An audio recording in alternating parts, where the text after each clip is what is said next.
Multi-tenancy in Kubernetes refers to running applications from multiple tenants on the same cluster. In order to do so, engineers leverage tools like Argo CD or Flux, depending on your situation and preferences, vCluster and external DNS in order to be able to get that shared cluster with multiple tenants. We got a chance to speak to Artem, who works for the Hamburg Port Authority, and he shared with us his experience of what it was like doing this. And mind you, in a team that's quite small. Before we get into the episode, I'd like to thank our sponsor, Learn K8s. Learn K8s is a training organization that helps engineers level up in their Kubernetes career and their journey through courses that are either online or can be in person. Courses can either be public or private instruction, and they're 60% hands-on and 40% theoretical. Like I said, you can join from the comfort of your own home, or you can be in the courses in person, and you'll have access to the materials for the rest of your life. So you can keep revisiting that Kubernetes knowledge in case you decide that you want to brush up your skills. That being said, let's jump into the episode and hear about Artem's experience.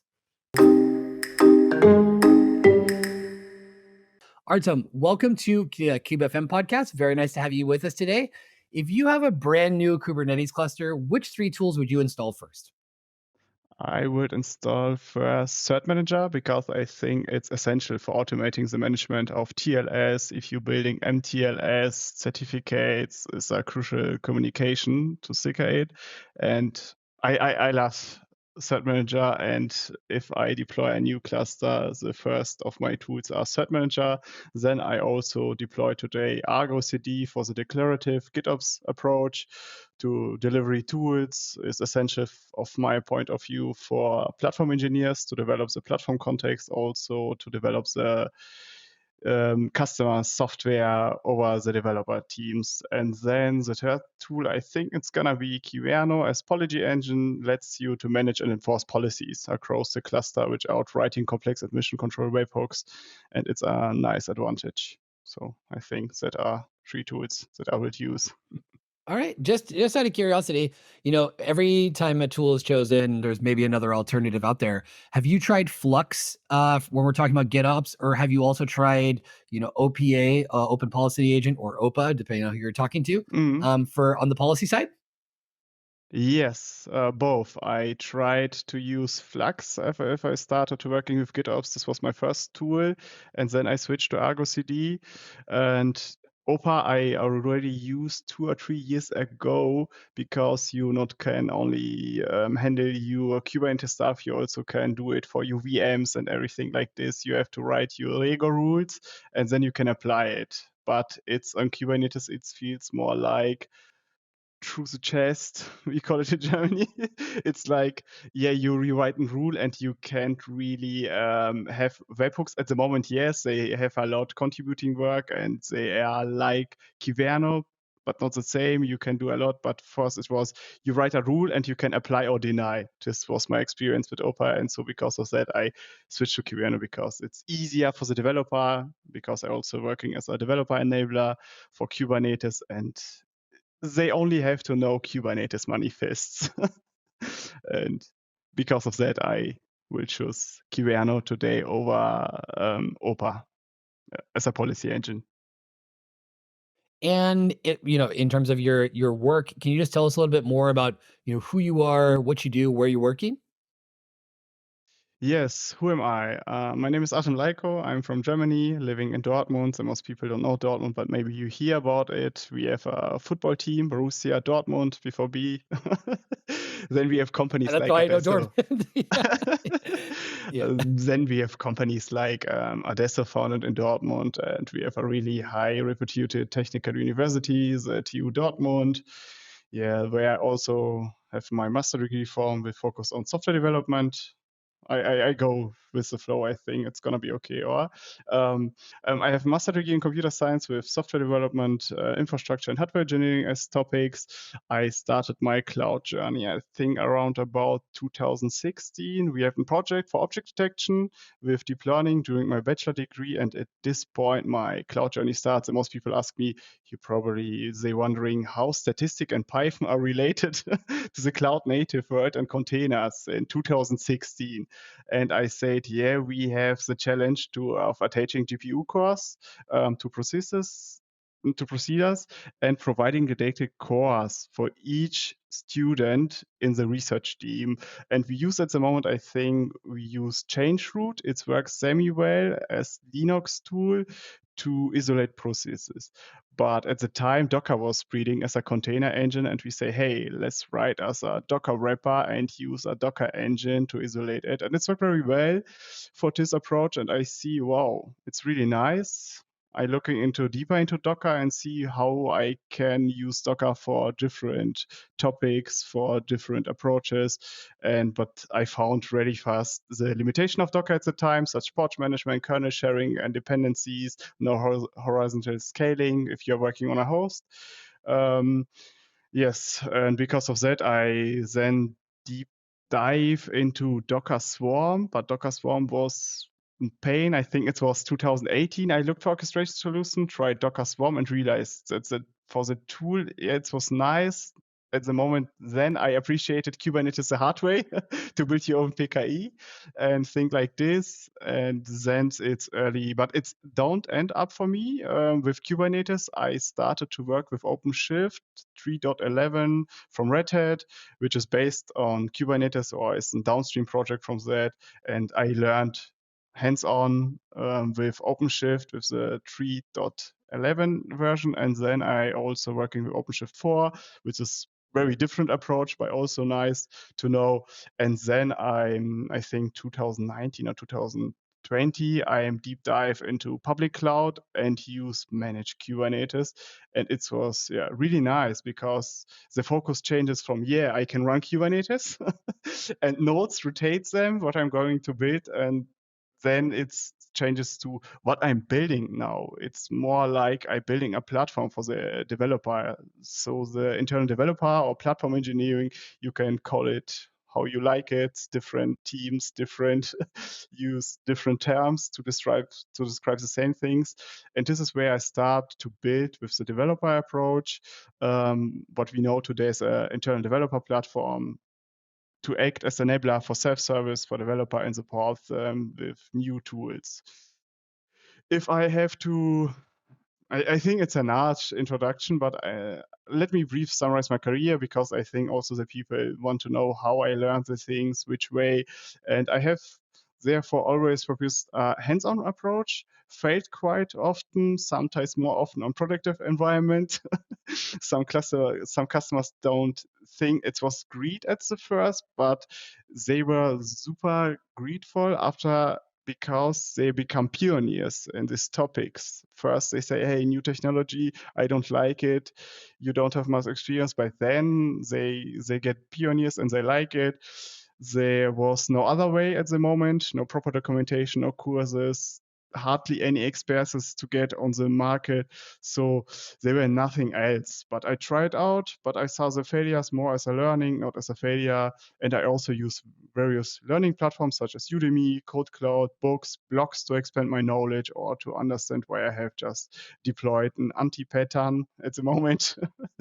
And I personally see certification as a snapshot. And out of I have certification like CKA, CKAD, Azure Solution Architect expert, and more. I would never call myself as an expert. I rather use them as motivation to challenge myself and to think outside of the box. So this is my way, and this is a short introduction how I landing in the cloud native world and how I learn. I think it's gonna give the people some insights. Fantastic. No, definitely plenty of insights there. I don't know how you get the time for that, but we'll get to that at the end. But, Sorry. because, it does require a significant amount of time and how you manage that. But last but not least, in terms of looking at, your career path, if you could go back, let's say, when you were talking about, let's say 2018, 2017, if you could go back and share one career tip with your previous self, what advice would that be?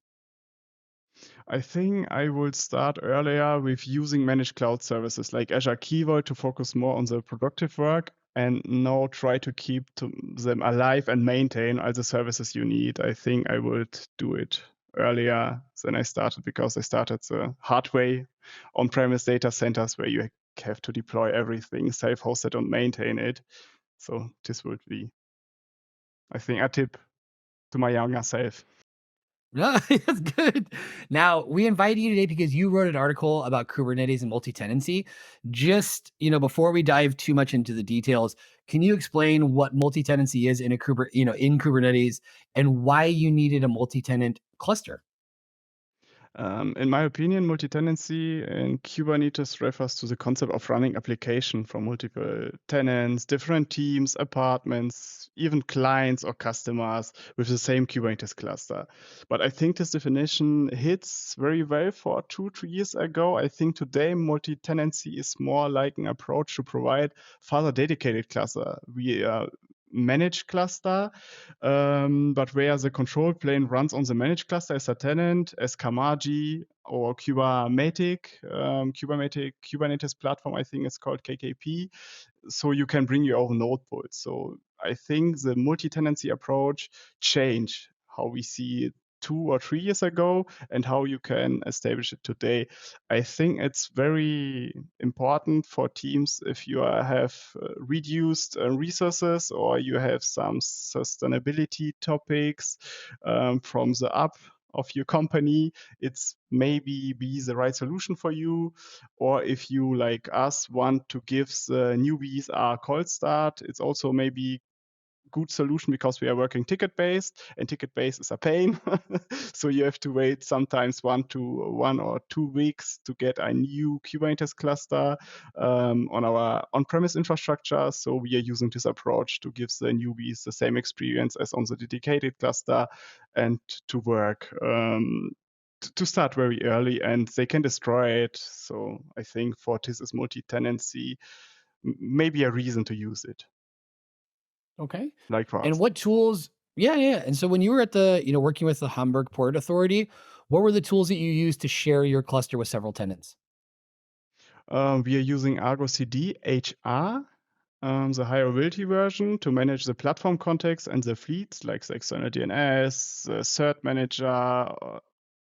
On both our infrastructures, we have two infrastructures. We have one infrastructure on premise, vSphere with Tanzu. We use it as Kubernetes distro, and in the cloud we are using Azure Kubernetes service, AKS, and Argo CD allow us over adding cluster to build different Kubernetes cluster service catalog because an external DNS working on-prem different as in the cloud to deploy our context to different endpoints like Azure. So we're using this is our in our tool stacks, and we are using Argo CD core instance for every team. Every team gets their own Argo CD core instance to deploy the own application. This approach we are using on the shared cluster and also on the dedicated cluster. And then we are using things like external DNS, cert manager, English controller, everything you need to provide like a web service that is available from outside. And then for the airbag things, we are using on-premise RD groups. In Azure, we are using the Azure Active Directory groups. In the cloud, we are using Terraform to provision cloud infrastructure, and on-premise, we are using the old way tickets to get tons of namespaces to deploy it, guest cluster. This is our stack how it works. I mean, it's quite a stack. Can you describe the architecture of the shared cluster a little bit more in detail? Yes, I can try it. Our shared cluster looks like vSphere with Tanzu, allows you to use node pools like the other distros. I think every distro allows you to use node pools. And we're using to use node pools with labels and vCluster. We're using vCluster, can be deployed on the specific nodes of a node selector. It's also not new to Kubernetes. And we define a default node pool for all the tools we be needed by the platform team, like the English controller, cert manager, external DNS, and we created a dedicated node pool for the developer, for the customer. Our developer are our customer. So every developer gets their own tenant with a dedicated node pool. The approach doesn't difference by our dedicated clusters per project. Every team will get an Argo CD core instance as an init point, and they start to work like on the dedicated cluster. So they get only the URL and the credentials from the Argo core instance, and they start to work. So we treat our Kubernetes cluster like a managed service in the cloud. The developer don't need access to them. They have, but they don't need. And the workload between the teams are isolated. We don't use taints to separate our workload from the shared cluster because we trust Kubernetes and we have our default node pool which is empty, and the Kubernetes scheduler should do the work.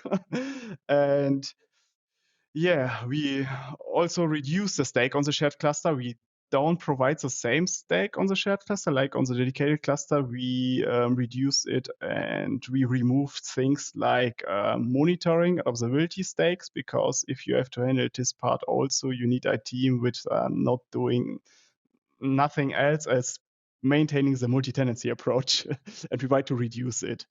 Yes, and we only developed this approach because we work tick basis, like I said, and it can take longer to get tons of namespace, and we wanted to enable a faster cold start and provide a learning platform for our developers, especially for the newcomers. And because of that, we don't need a very hardening isolation, tenant isolation, because we are using it as a learning platform and for non-critical workloads like documentation. If the documentation is down, yeah, it's not so nice, but it happens.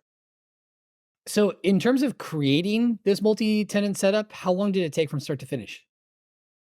I think it takes us 4 or 5 weeks because we are starting with planning, with proof of concepts, and before we starting use vCluster, we want to do it the native way with Argo CD and try to build a multi-tenancy with Argo approach, but it's not working very well because of different reasons, like project separation. You have applications that have to be deployed in the Argo namespace. I know that Argo working at the moment to allow to deploy the application to another namespaces. The problem with the application are if they deploy it, they can change the project to default or anything else. You have to provide this. And so you can provide the same approach like to our dedicated cluster. They will only get a Git repository, and this will be the start by they can create application, and we don't like it. And then we switched also to Capsule from no, yes, from Classics. This is from Classics, like the Kamaji tool. We try to do it with Classics with Capsule, sorry, but Capsule working very well with Flux and not Argo. And then we are landing by vCluster, and I think it's take us 4 or 5 weeks to build the first initial setups that are production ready for us as a learning platform of a non-critical workload. And for teams that might be out there in terms of understanding this process, and the rollout of a multi-tenant cluster, distributing the time that it took for planning as well as creating a proof of concept, are there any tips that you'd like to share that people might want to keep in mind knowing what you know now? Yes, of course. If you are building a multi-tenancy approach, you have to think about everything as a multi-tenancy approach. So if you are providing monitoring with Grafana or with the Kubernetes stake, you also have to to have an idea how you realize or how you map your RD groups or your AID groups to this approach, how you separate this. And for every tool where maybe need a multi-tenancy approach, where you say, hey, I need at this point a harder isolation, you have to keep in mind this. And because of that, we reduce the stake. Because if you have things like this, it's gonna be it's gonna be you have only disadvantages then, in my opinion, because you don't you only maybe you reduce your resources, your hardware resources, but the engineering resources maybe go 2 3 times up. I don't know, but it's not worth then, I think. So maybe you have to keep in mind if you need this hard isolation, or if you give some money to a dedicated cluster and say, hey, this is easier for us and we use it with one approach and don't combine it. But it also depends on your team size, on your skill level. There are a lot of topics and points you have to keep in mind. With all the work that went into this, the planning, the rollout, getting all the different stakeholders involved, serving these internal customers, was it worth it? It sounds like a fair amount of work.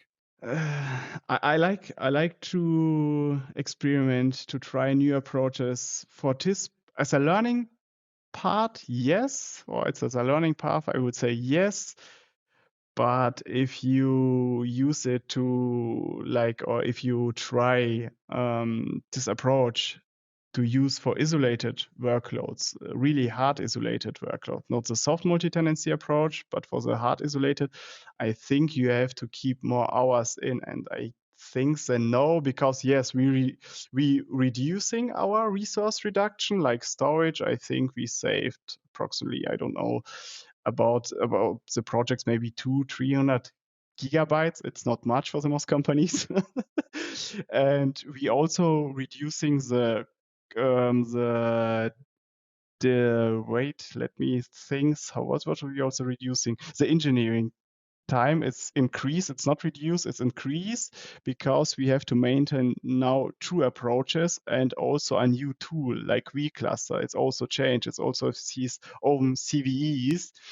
And the developer experience was well for this approach, because they say, hey, we don't get a difference between the dedicated cluster and the shared clusters. You have done good job, but I wouldn't recommend this approach if you have a small team like us. We are only 2 people. So we have over 20 projects, over, I think, 300 VMs, over 20 clusters.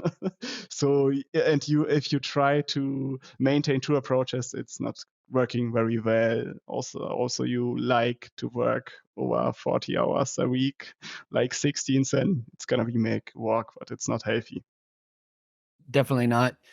And, after all this work, how did your customers, the developers, how did they perceive the new platform? What kind of feedback did they give?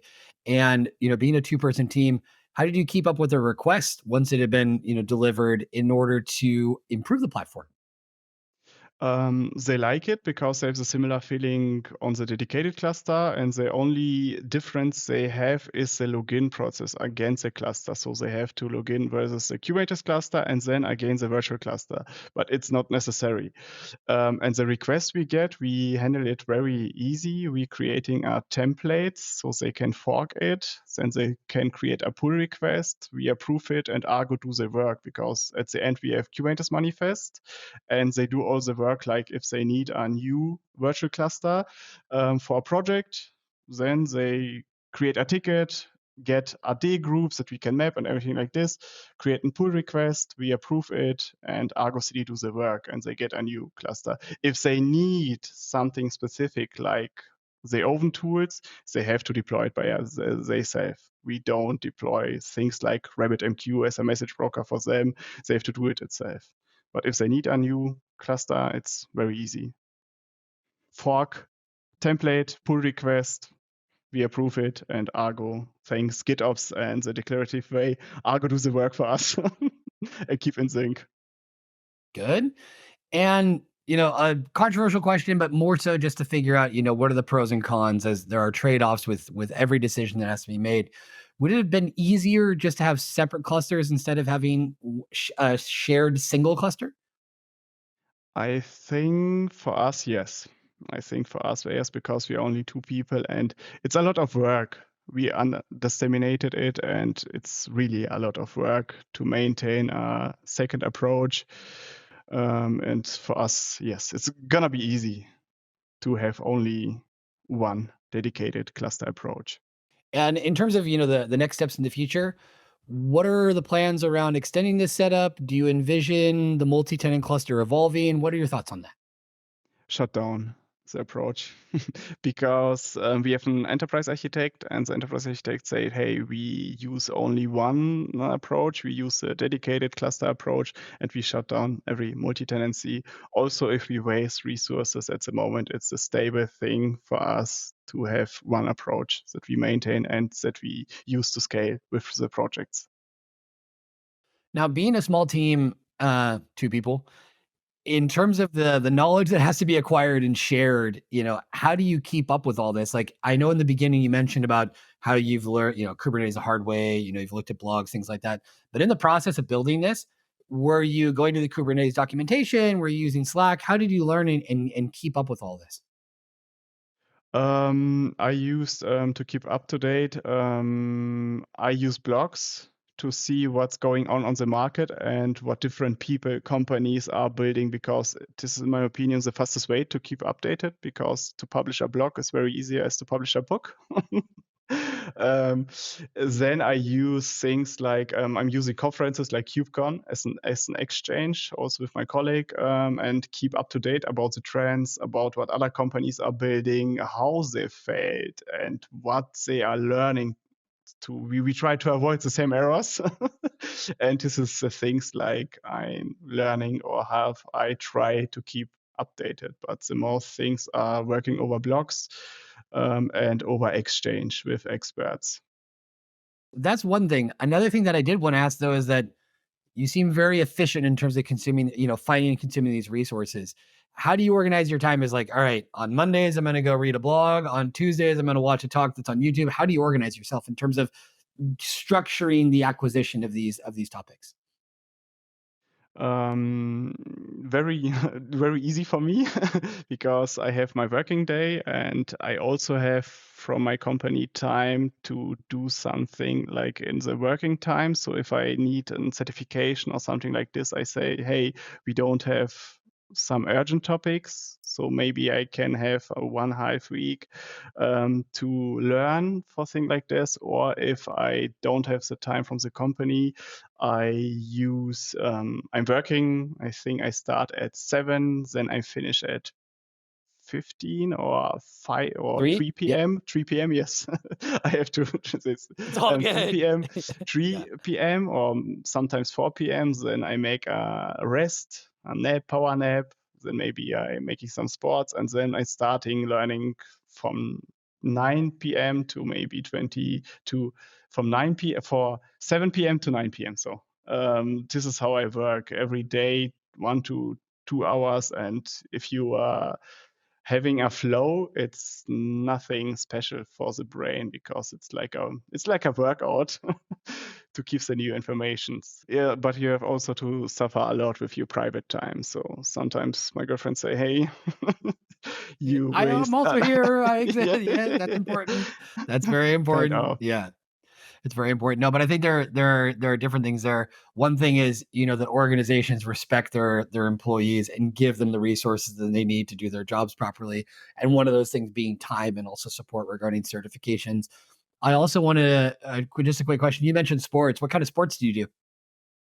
I'm doing like freeletics, or I'm going about I have a leg. I don't doing some extreme sports. I'm doing some to keep the body up to date. Like think like freeletics. I also use the app Okay. like these All things. right.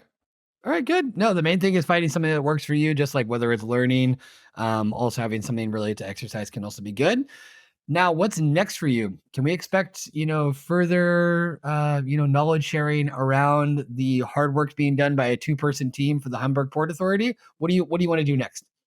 I'm writing at the moment a book with a colleague of from Italy, or now living in Zurich, I think. Yeah. He traveled from Italy, so we are to Swiss. Yes, now he is living in Swiss, and we are writing a book and try to share our experience with GitOps deployments, with GitOps deployment for Kubernetes. I think it's gonna be called. This is the title we chosen, and he has more the developer point of view, and I have more of the platform engineering, and we try to write a book about to share it because I get a lot of requests on my blogs and if I can share it and how it, and now we want to make it to put in a book, and this is my next big topic, I think, and also going to the conferences next year in Paris to the KubeCon for an exchange and keep updated,